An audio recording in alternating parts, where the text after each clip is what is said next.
प्रतिपल यूँ तो हमें सीखने के लिए बहुत कुछ है और संपूर्ण प्रकृति हमें कुछ न कुछ सिखा रही है।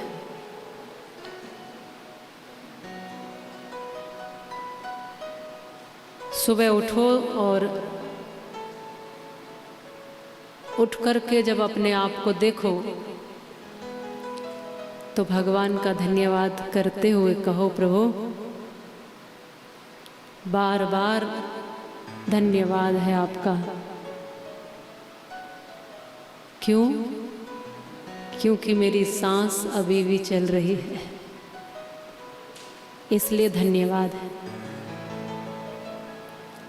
मैं अभी भी जीवित हूँ, अभी भी श्वास चल रही है, इसलिए धन्यवाद है।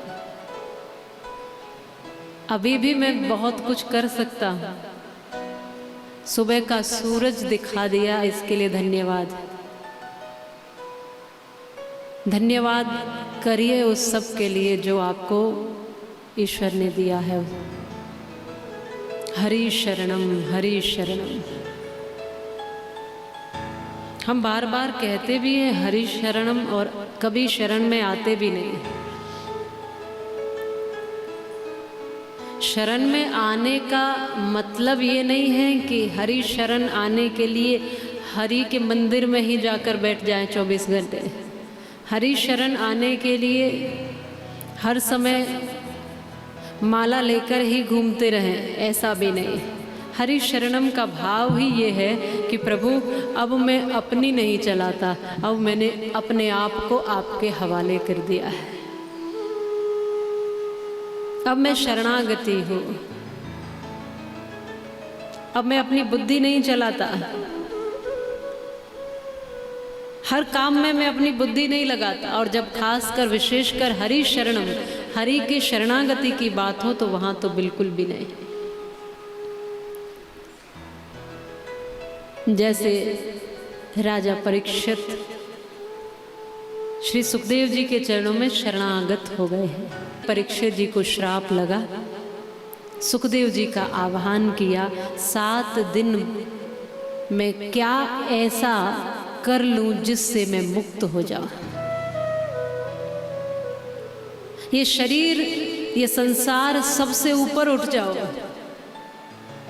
7वें दिन तक्षक नाग डसेगा, मृत्यु होगी, 7 दिन में ही मरना है, ये तय है। और केवल परीक्षित जी को ही नहीं, हर एक व्यक्ति के लिए 7 ही दिन है। और इन 7 दिनों के चक्र में हम सब जाने वाले हैं किसी न किसी दिन। पर वो दिन जो हमारा आखिरी होगा, उस आखिरी दिन के आने से पहले मैं ऐसा क्या कर लूं कि जब वो आखिरी दिन आए तो मेरे चेहरे पे मुस्कुराहट हो और मुझे जाने का कोई अफसोस ना हो, कोई गम ना हो, कोई दुख ना हो, बिछुड़ने का कोई तकलीफ ना हो। ऐसा मैं क्या कर लूं इन बाकी के दिनों में। ये बैठने की विधा श्री परीक्षित जी से सीख सकते हैं। ये चिंतन की विधा हम परीक्षित जी से सीख सकते हैं। सुखदेव जी के चरणों में अपने आप को बुद्धि मन चित्त सहित समर्पित कर दिया। अब मैं आप ही के सहारे हूँ गुरुदेव। प्रभु अब जैसा आपको ले जाना है ये जीवन, मेरे पास मात्र 7 दिन।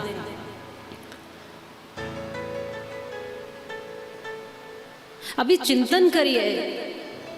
अब जिसको ये पता चल जाए कि उसके पास केवल 7 दिन है, 1 2 3 4 5 6 7, बस 7 ही दिन है, वो व्यक्ति किसी से झगड़ने जाएगा, वो व्यक्ति किसी से द्वेष कर पाएगा, वो व्यक्ति किसी का छीनने की वृत्ति रख पाएगा, वो व्यक्ति किसी को कष्ट देने का सोच पाएगा। अरे दिन गिनती के दिन है मेरे पास, इन दिनों में मैं अपने लिए क्या कर सकता हूँ, वो सोचेगा। परीक्षित जी ने यही सोचा कि राज्य भार सब अपने बाल गोपालों को सौंप दिया, सारी व्यवस्थाएं बच्चों को दे दी। अब मेरे जीवन में जो मुझे कल्याण कर सकता है वो है श्री सुखदेव जी की शरणागति, और उन्होंने श्रीमद् भागवत कथा सुनकर 7 दिन परीक्षित जी का कल्याण किया। हम सब ये कई बार सुन चुके हैं, पर अपना कल्याण नहीं कर पाते, क्योंकि हम यह तो सुन चुके हैं कि परीक्षित जी ने अपना कल्याण किया, पर हम परीक्षित की तरह बन नहीं पाते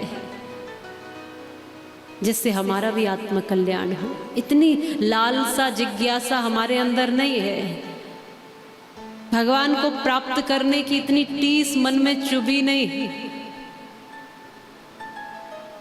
ऐसा भी हमारे पास